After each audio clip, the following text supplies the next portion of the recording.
ولا بتيجي بتلف هون تروح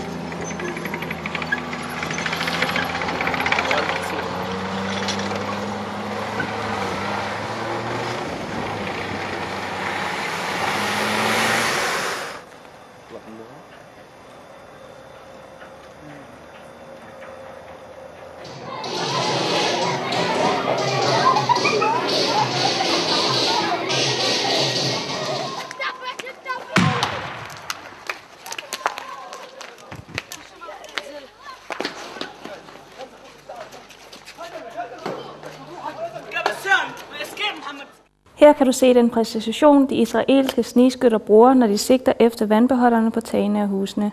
Israelerne skyder både på huse, skoler og de offentlige bygninger.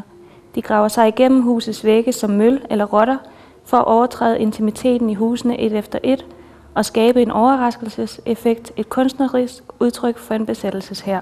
Året efter Oslo har været vidne til den smertefulde nedbrydning i den politiske og økonomiske situation i den besatte del af Palæstina.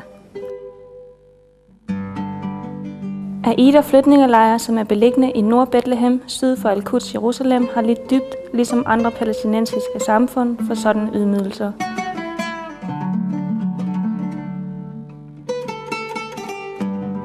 Siden 2005 har Aida Camp været omgivet af en 8 meter høj, solid betonseparationsvæg, hvilket israelerne startede på i 2002 som pigtråd og blev færdig med i 2006.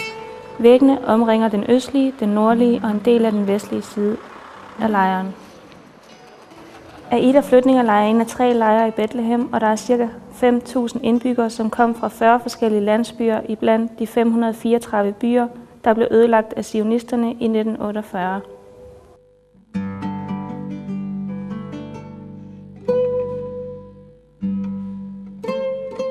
%66% af populationen er under 18 år, og lejren er uden grønne områder og legepladser. Vi vil ikke have, at vores børn bare bliver et nummer på en liste over martyrer eller handicappede resten af deres liv, eller indespærret i israelske fængsler, eller forblive med at reproducere den samme stereotype billeder, som vi ser i medierne.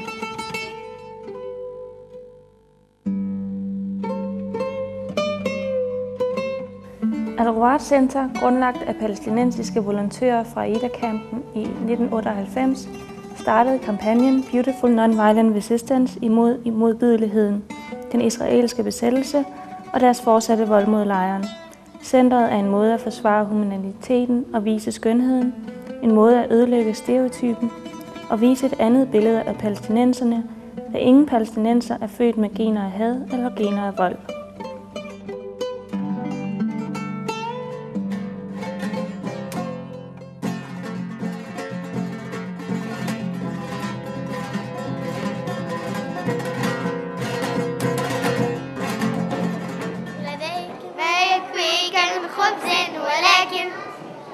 ليس ما يكفي جميع الناس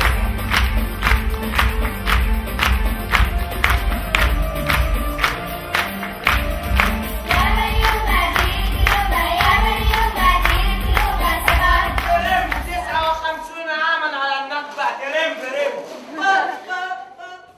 Al-Rawat tilbyder kreative aktiviteter til at promovere positive og konstruktive måder at udtrykke sig på. Smukke metoder som scenekunst, visuel kunst og uddannelse. Med en følelse af socialt sammenhold, der kreerer et positivt og en graduel og vedvarende ændring i samfundet.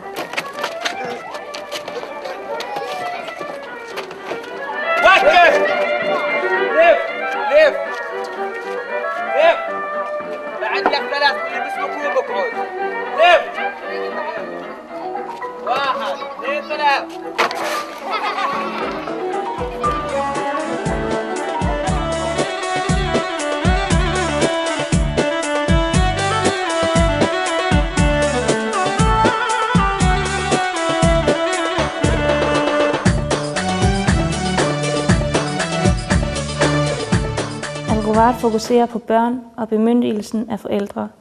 De fokuserer specielt på de mødre, som har besluttet sig for at tage en uddannelse, og derfor kan være med til at skabe den langvarige ændring i samfundet.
هذا احلى طريقه الواحد يمثل فلسطين، مش هيك؟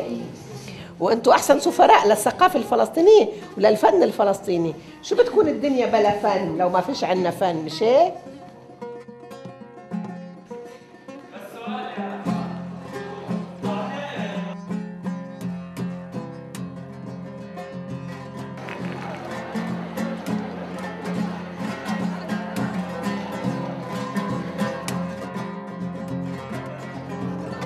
يطلع ويطير ويتحول لعصفور. هواء تغارب كل يوم في شيء هدية.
Alrovards Teater har blandt andet optrådt i Sverige, Danmark, Egypten, Frankrig, Belgien, USA og i den besatte del af Vestbredden i Palæstina.